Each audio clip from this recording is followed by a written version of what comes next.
дар замони муосир рушди технологияҳои рақамӣ шарти асосии рақобатнокии иқтисодӣ маҳсуб меёбанд. Аз ин рӯ таъмини рақамикунонии соҳаҳои калидии иқтисодиёти миллӣ ба рушди дигар бахшҳои иқтисодиву иҷтимоии хоҷагии халқи мамлакат таъсири амиқ мегузорад. Рақамикунонӣ ин раванди гузарондани маълумоти аналогӣ ва равандҳои корӣ ба формати рақамӣ мебошад, ки он истифодаи технологияҳои рақамиро барои автоматикунонии равандҳои истеҳсолӣ, беҳтар кардани сифати хизматрасонӣ, оптимизатсияи истеҳсолот ва баландбардоштани самаранокии фаъолияти ташкилоту корхонаҳо дар бар мегирад. Дар баробари дигар соҳаҳо рақамикунонӣ дар соҳаи кишоварзӣ низ дар шароити кунунӣ ба маврид аст.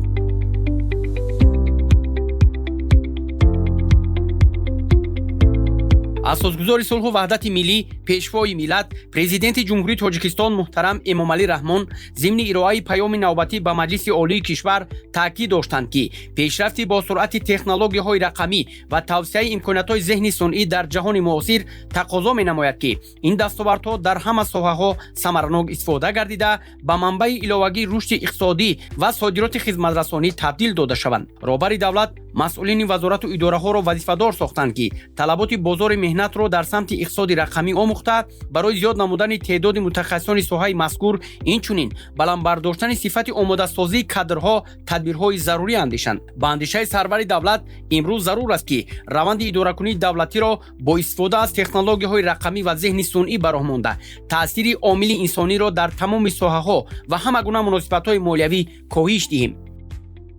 пешрафти бо суръати технологияҳои рақамӣ ва тавсеяи имкониятҳои зеҳни сунъӣ дар ҷаҳони муосир тақозо менамояд, ки ин дастовардҳо дар ҳамаи соҳаҳо самаранок истифода гардида ба манбаи иловагии рушди иқтисодӣ ва содироти хизматрасонӣ табдил дода шавад. ҳамзамон президенти ҷумҳурии Тоҷикистон муҳтарам Эмомалӣ Раҳмон зимни ироаи паём ба Маҷлиси олӣ 16 декабри соли 2025 ба масъалаҳои вусъат бахшидани раванди рақамикунонӣ, рушди иқтисоди рақамӣ ва татбиқи зеҳни сунъӣ таваҷҷӯҳи хоса зоҳир намуда иброз доштанд, ки бо ташаббуси ҷумҳурии Тоҷикистон қатномаи махсуси Маҷмӯаи умумии Созмони Милали Муттаҳид зери унвони нақши зеҳни сунъӣ дар фароҳам овардани имконоти навин барои рушди устувор дар Осиёи Марказӣ қабул гардид.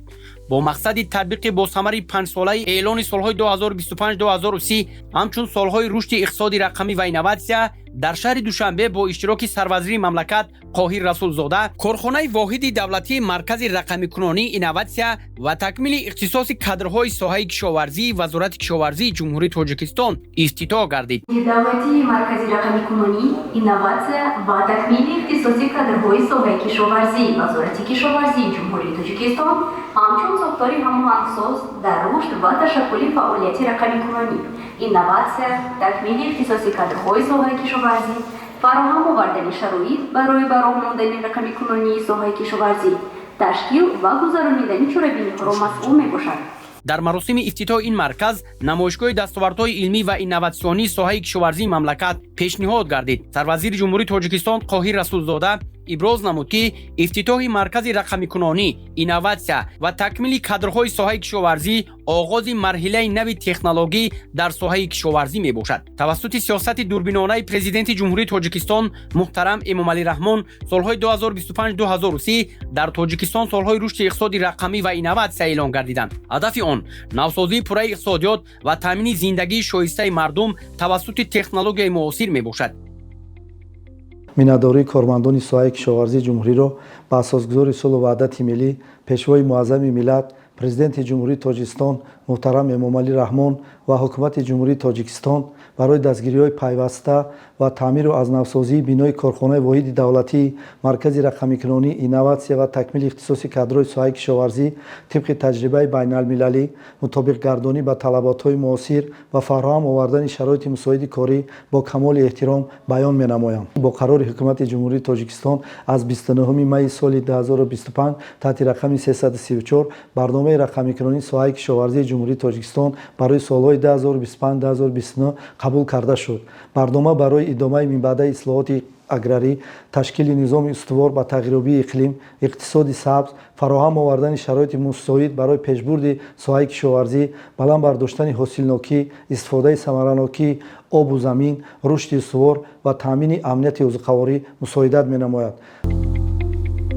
ҳамчунин дар назди сарвазири мамлакат барномаҳое ки дар самти рақамикунонии соҳаи кишоварзӣ аз ҷониби корхонаи воҳиди давлатии маркази рақамикунонӣ, инноватсия ва такмили ихтисоси кадрҳои соҳаи кишоварзӣ дар якҷоягӣ бо бахши хусусӣ амалӣ шуда истодан тариқи рӯнамо муаррифӣ гардид. маркази рақамикунонӣ, инноватсия ва такмили ихтисоси кадрҳои соҳаи кишоварзӣ дар самтҳои рақамикунонӣ, инноватсия, баланд бардоштани савияи донишу малакаи кормандони соҳаи кишоварзӣ ва омӯзишу мубодилаи таҷриба ҳамкориро бо кишварҳои дар ин самт пешрафтаи ҷаҳон ба роҳ мондааст. дар асоси лоиҳаи ҳалли рақамикунонӣ ва зеҳни сунъӣ барои соҳаи кишоварзӣ, захираҳои табиӣ ва рушди деҳот барои солҳои 2025-2026 таҳия ва татбиқи системаи рақамикунонии миллӣ ва стандартикунонии равандҳои тиҷоратӣ ва бароҳ мондани ҳамкориҳои минбаъда дар самтҳои рақамикунонӣ, инноватсия ва баландбардоштани савияи донишу малакаи кадрҳои соҳаи кишоварзӣ дар меҳвари фаъолияти корхонаи воҳиди давлатии маркази рақамикунонӣ, инноватсия ва такмили ихтисоси кадрҳои соҳаи кишоварзӣ Вазорати кишоварзии ҷумҳурии Тоҷикистон қарор дорад. маркази мазкур ҷаҳати ҷалб намудани ҷавонони хоҷагиҳои фермерии хурд тавассути истифода намудани технологияи кишоварзӣ барои беҳтар намудани амнияти озуқаворӣ ва занҷираҳои арзиши маҳсулот, ташкили гурӯҳи кории техникӣ,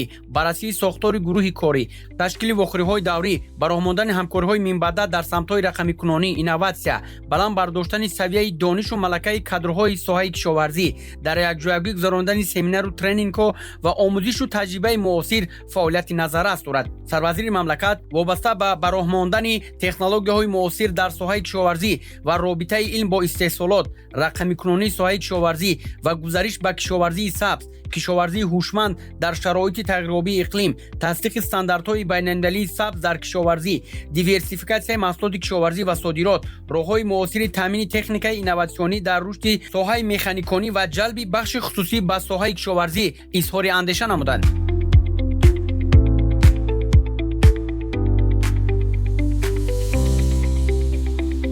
ҳукумати ҷумҳурии Тоҷикистон дар дораи стратегияи миллии рушд барои давраи то соли 2040 иқтисоди рақамиро фаъолона пеш бурда ба рақамикунонии хизматрасониҳои давлатӣ, рушди инфраструктур, амалӣ намудани зеҳни сунъӣ ва таъмини амнияти миллӣ диққати аввалин дараҷа медиҳад. ин раванд таҳкими заминаи қонунгузорӣ ба гузариш ба ҳукумати электронӣ ва рушди тиҷорати электрониро бо истифода аз зеҳни сунъӣ ташкил медиҳад. бе рушди технологияҳои агросаноатӣ, таъмини амнияти озуқаворӣ ва баландбардоштани сатҳи некуаҳволии мардум ғайриимкон мебошад. маркази мазкур тавассути лоиҳаи баланд бардоштани устувории кишоварзӣ бо дастгирии Бонки ҷаҳонӣ пурра таъмир ва бо таҷҳизоти муосир таъмин гардид. дар ин марказ технологияи муосир ва истифодаи он аз ҷониби кадрҳои соҳаи кишоварзӣ омӯзонида мешавад.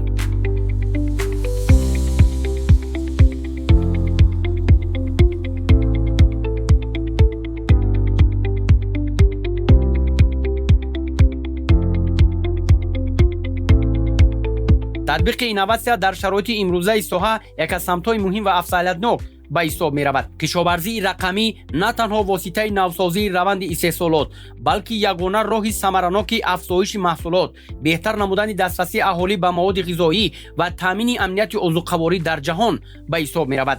дар шароити Тоҷикистон ки соҳаи кишоварзӣ як аз рукнҳои асосии иқтисод мебошад, рақамикунонӣ на танҳо зарурат, балки имкони воқеӣ расидан ба рушди устувор аст. бо истифодаи технологияҳои рақамӣ метавон назорати дақиқи кишоварзӣ, идоракунии самаранок, кам кардани талафот ва таъмини занҷираи истеҳсоли маҳсулоти аз ҷиҳати экологӣ тоза ва ҷавобгӯ ба стандартҳои байналмилалиро ба роҳ монд. иброз гардид ки дар ҷаҳони муосир ки технология бо суръати бесобиқа рушд мекунад, ин раванд ба рушди кишоварзӣ низ таъсир мегузорад. истифодаи тавсеяи технологияҳои рақамӣ дар соҳаи кишоварзӣ имконият фароҳам меорад ки кишоварзон самаранок ва мутобиқ ба талаботи замони муосир фаъолият намоянд.